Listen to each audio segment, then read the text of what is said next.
Hello, welcome to lesson 2, radio frequency uses in the space industry. So in this lesson we're going to cover sections of the radio frequency and the microwave spectrum that are used in the space industry.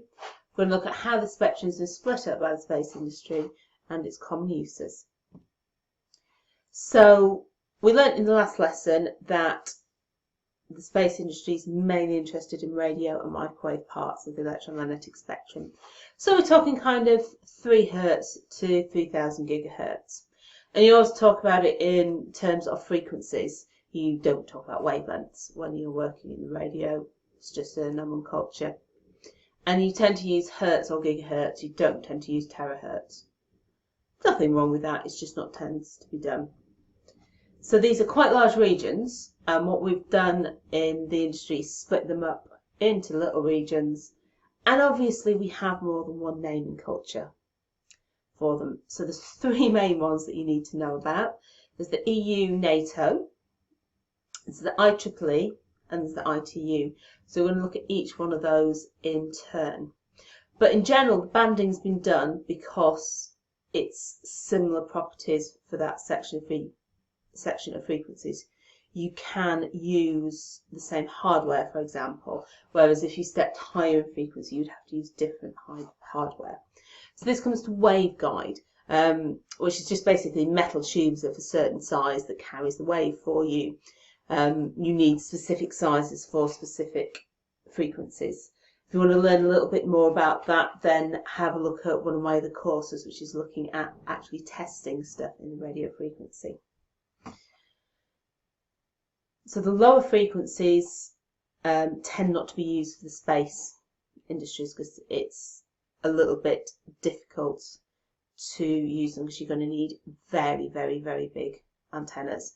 So like 1 Hz, 10 Hz range, you tend not to work your way down there. And the higher frequencies tend not to be used for the other reason because they're cut off by the atmospheric absorption. So we tend to be a little bit more into the centre of the band. So we're going to have a look at each one of these naming cultures in turn. So the EU NATO, this is kind of a little bit more old school. This is the older end.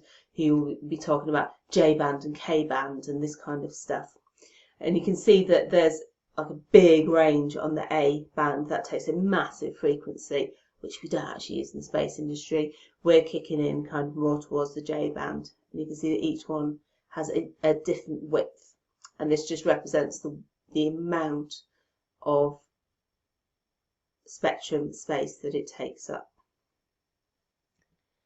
IEEE is becoming much more common now, and certainly in academic journals and in academia you will be using the IEEE band. It's slowly creeping its way into industry. So I used to work kind of in J band, and then we started to work in KU band, which is exactly the same frequencies, just a new name for it. And I think this is the way forwards because it's got a finer granulation around the frequencies that we care about, the XKU, KKA. That's where a lot of the work is done.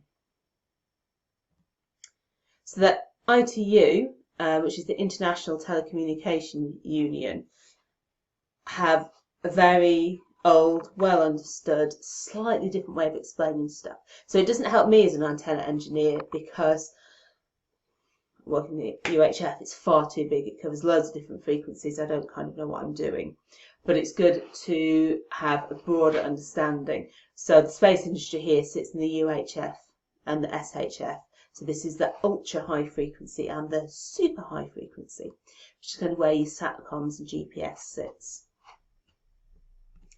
So the common uses of radio frequency in the space industry. So I've just gone for like the top hits here.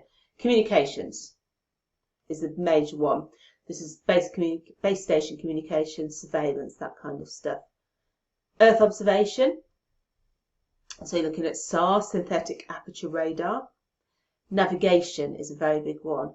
You've got your GPS, you've got your GNS, your GLONASS, your Galileo, etc. Whatever navigation satellite system that you're using. And a lot is used on meteorology as well. There's also a fair amount actually used for radio astronomy observations, but that doesn't technically fit into the space industry, so it hasn't made it onto our top 4 hits. So what have we learnt in Chapter 2? We've learnt that we have split the electromagnetic frequency into different bands that have similar properties. We know that the main uses for electromagnetic radiation in the space industry is for communications, for Earth observations, and for navigation.